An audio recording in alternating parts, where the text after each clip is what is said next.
Ya estamos en esta hoguera de las vanidades. Hoy un expresidente de México que muchos consideran uno de los expresidentes oscuros, grises que ha tenido nuestro país.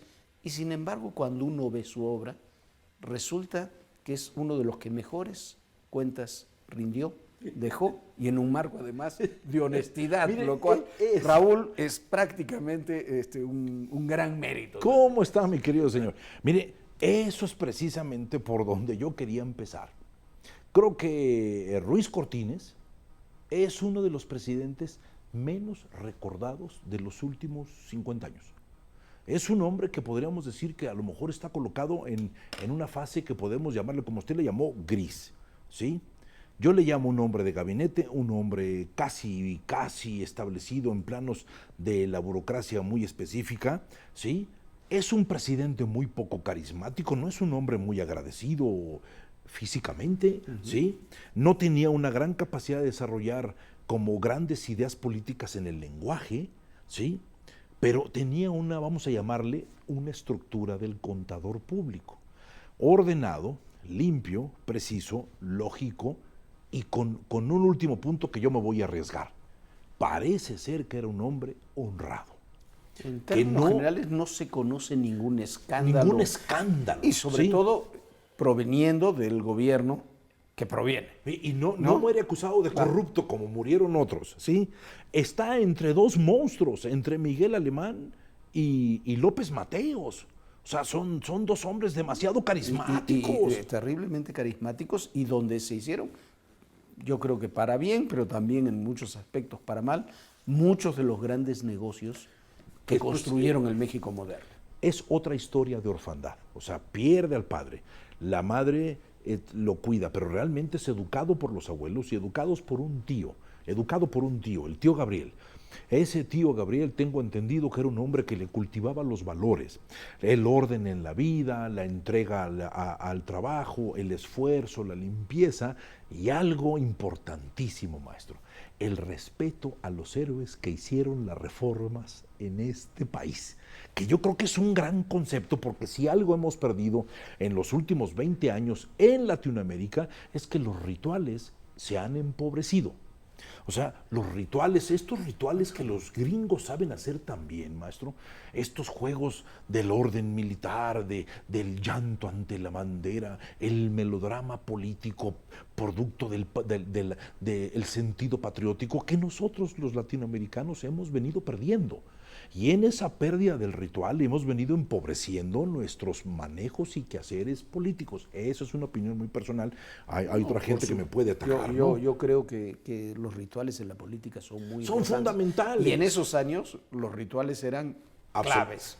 ¿no? Absolutos. Quizás ¿no? excesivos, pero explicaban el funcionamiento de la sociedad mexicana. Ahora, hay una cosa que yo le quiero preguntar. Al presidente de la República. Claro. Yo le quiero preguntar porque no lo sé. ¿Cómo un hombre tan carismático como Miguel Alemán le entrega el poder a un hombre tan estructurado y tan difícil que debió haber sido para él como Ruiz Cortines? Porque Ruiz Cortines se deshace de él. O sea, sí, pero va poniendo otro tipo de personas. Otro gabinete. Entonces, no lo sé, yo lo quisiera preguntar. Pero lo que sucede con Ruiz Cortines es que llega casi, como ocurre siempre en la política, por una suma de casualidades. Ruiz Cortines no estaba destinado a ser presidente. Es más, lo rescata Miguel Alemán del ostracismo a Ruiz Cortines. Ajá. Y lo pone en diferentes posiciones, primero en Veracruz. Sí, tiene un camino de burocracia que va subiendo.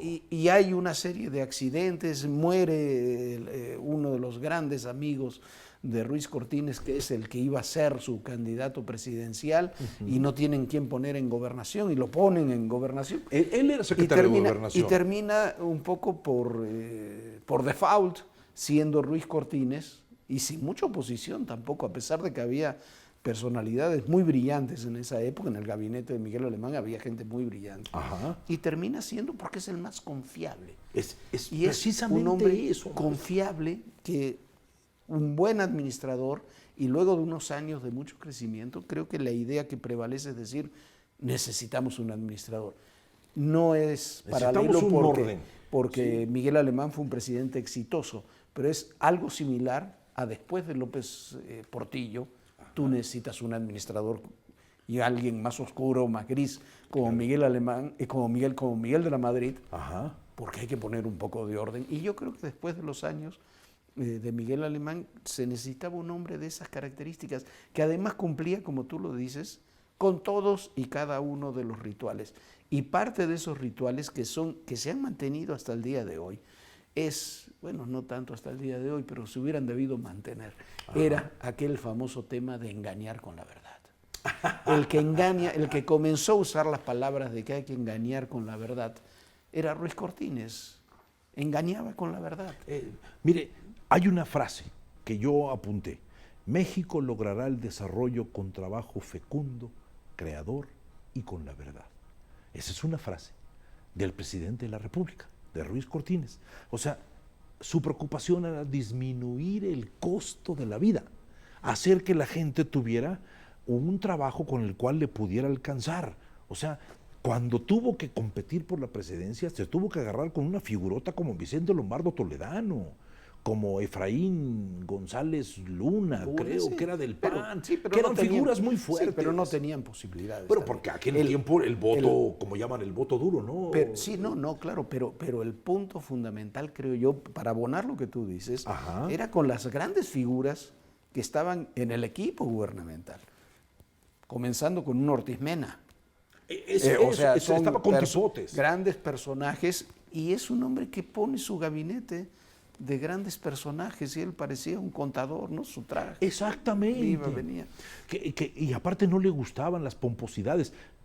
¿Sabe cuál fue el lema de su campaña? Austeridad y trabajo. O sea, que para aquel tiempo la palabra austeridad, que la dijera el presidente de la República, estaba de alguna manera provocando las cosas. Él entrega, según tengo entendido, una lista que le llama lista de bienes personales. O sea, enseña su patrimonio. Su ley 3 de 3. Lo que se llama ahora ley de 3, pero antes en aquel tiempo era para demostrar que había que recuperar la credibilidad en los políticos, que eran acusados todos de rateros. La palabra corrupción en aquel tiempo no existía. Eran rateros. Rateros, ¿sí? Una banda de rateros. Bueno, él no quería que aquello fuera una banda de rateros. Y ahora todo esto, fíjese, la ley 3 de 3 es como un candado, es como hacer cosas para tratar de que aquello por fuerza, como yo, alguna vez usted y yo hablamos, a mí ya no me importa cómo lleguen, me importa cómo salen. O sea, lo importante es la lógica. Este señor es el primer presidente en enseñar su lista de bienes personales y obliga, creo, como a 200,000 funcionarios públicos a hacer una lista de sus bienes personales.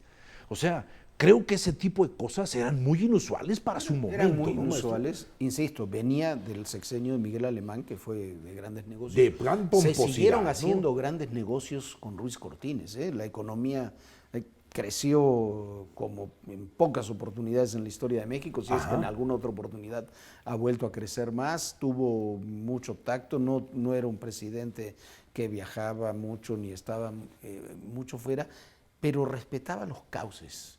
Quizás eso fue lo que, ese contacto entre Miguel Alemán y el posterior López Mateos, ahí queda Ruiz Cortines en medio, yo creo que hubiera sido imposible sin ese puente. Sin ese puente, un hombre que se dedicara a que las cosas estuvieran ordenadas en la política, en la economía, que dejó que los buenos economistas manejaran las cosas. Que cada quien se dedicara a lo suyo. Pues ahí parte de nuestra catástrofe económica es cuando Luis Echeverría dice, la economía se maneja en Los Pinos. Bueno, desde que se manejó la economía en Los Pinos, fue un desastre, digamos. ¿Por qué? Porque antes la economía no se manejaba en Los Pinos, la manejaban los hombres que manejaban la economía. Sus ideas, economía y alejarse de la corrupción. ¿Sí? Crecimiento evidente desde el 50, y apunté todo esto porque creo que son muchas cosas las que creo. El Instituto Nacional de la Vivienda, la Ley de Responsabilidad para Servicios Públicos, redujo el ISR, ¿para qué? Para que la gente pagara impuestos, logró la marcha al mar, o sea, abrir los caminos para que los puertos tuvieran mayor éxito, limpió los litorales para el turismo, fomentó el ahorro nacional. Yo no sé si empezó con aquellas cosas, ¿se acuerda de los bonos del ahorro nacional? Los bonos del ahorro, ahí cuando comienzan... la lotería, la Bonasay, no me acuerdo cómo se llama. Sí. Y luego creó lo que se llamó después la CONASUPO, que antes se llamaba de otra manera, estabiliza la economía, pero tiene un problema en el 56 cuando todavía la inflación, tiene problemas con los maestros que se separan de la CTM y se convierten en la famosa CENTE. ¿Sí? No la 22, porque esos son inigualables. Eso fue o sea, mucho tiempo a eso después. los puso Gengis Khan, eso nada más. Pero tiene problemas con los maestros, se cierran algunas escuelas, la Nacional de Maestros, tiene problemas con el Poli, pero también toma medidas represivas duras. Es que le tocaba. Cuando las tiene que tomar o que termina siendo discutible. Pero también crea muchas de las grandes leyendas del presidencialismo mexicano. Que yo creo que eso es parte de lo que se sigue rescatando. Era Ruiz Cortines un veracruzano, eso de engañar con la verdad, a mí siempre me ha encantado. Es una gran idea. Es una gran idea. Y, por ejemplo, nunca decía que no cuando le venían a pedir algo, ¿no? Siempre lo ponía en condicional. Hay una leyenda que es famosa, uno de sus mejores amigos le viene a pedir un cargo público, un cargo de elección, una candidatura, van, lo discuten, él le dice que sí, que por supuesto. Este hombre comienza a trabajar como pensándose candidato, sale la candidatura y es otro el candidato. Este hombre, al que llamaban el Pollo, lo llama el Pollo, su gran amigo el Pollo allá de Veracruz, lo llama y le dice: presidente, usted me prometió que iba a ser el candidato. Que yo era el bueno. Que yo era el bueno, y la respuesta de Ruiz Cortines es: perdimos, Pollo. Fíjese, o sea, es cuando Abel Quesada empezaba ya a pintar todo esto de la política de los 7 compadres, los tapados con la cachucha. Claro. Pero mire, yo tuve un compañero de trabajo hace muchos años en una compañía que se llamó Celanese Mexicana, y el señor se apellidaba Cervantes Ruiz. Y era un hombre muy bien avenido, un hombre de principios, manejaba los recursos humanos de manera impecable, hasta que un día me dijo que él jugaba en Los Pinos. Ahí me di cuenta que era sobrino o nieto de Ruiz Cortines, ¿sí? Y tenía el mismo temperamento, o sea, honradez, precisión, tranquilidad, serenidad. Esa es la impresión que daba Ruiz Cortines. Era terriblemente lépero. Pues, maestro, pues eres veracruzano, ¿cómo quiere usted que se manejen las cosas? Madres a todo mundo, pero tenía esa forma muy inteligente hasta de insultar. Pues, mire, no hay nada mejor que tener gracia con las malas palabras. Pero era muy rudo, un hombre muy rudo. Pero tiene pues porque era formado en la milicia, él creo que estuvo en el plan de Agua Prieta y no sé cuántas cosas más, y luego paró en la burocracia. Sí, y paró en la burocracia porque fracasó, terminó apoyando siempre a los que perdían hasta que la suerte le cambió, ¿no? Pero murió después muy rápido, después de dejar la presidencia. Fíjese, muy poco tiempo después. Tengo entendido. Y murió en la austeridad. No sé si porque no fue pobre. En la austeridad, no sé, pero nunca fue pero pobre. Nunca se manejó pero no fue, nunca tuvo un escándalo de mansiones ni de fue la Casa dueño del de una Perro, gran empresa, ni nada de eso. Creo que todavía le dan algún trabajo burocrático, y tengo entendido que la muerte de un hijo lo marca, lo revuelve anímicamente, y es cuando se retira de la vida pública y cuando se dedica a vivir en una casa que creo que queda en la avenida Miguel Alemán, ahí en Veracruz. Creo que ahora es un museo chiquito, sí, ahí tiene. El Museo de Ruiz Cortines, ¿sí? Pero lo interesante del asunto es, ahí vive con su segunda esposa, viven solos. Fallece una esposa. Él es viudo y se vuelve a casar. Y creo que tiene un matrimonio antes del divorcio, pero eso sí no lo tengo muy en claro.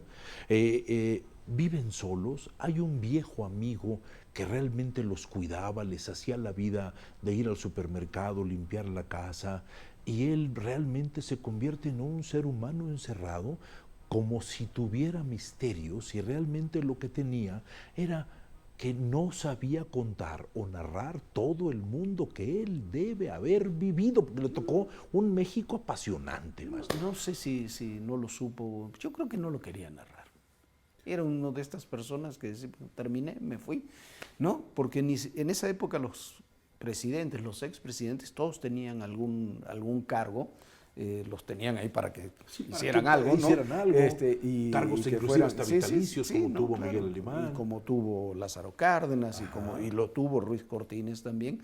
Pero a diferencia de Miguel Alemán, que eran los dos grandes expresidentes, Lázaro Cárdenas y Miguel Alemán, Ruiz Cortines decidió terminó su periodo, se fue, murió poco después, tiempo relativamente poco Muere, creo después. que de un problema, de una insuficiencia y cae de sopetón, se siente mal en un día y muere en un muere día. rápidamente. En 73, creo. Pero- no sé en qué época, en No, Veracruz, creo- antes. Antes, yo creo que en los 60. En pero los 60, sí, en Veracruz. Pero, sí, pero bueno, yo creo que para terminar nos quedamos con algo.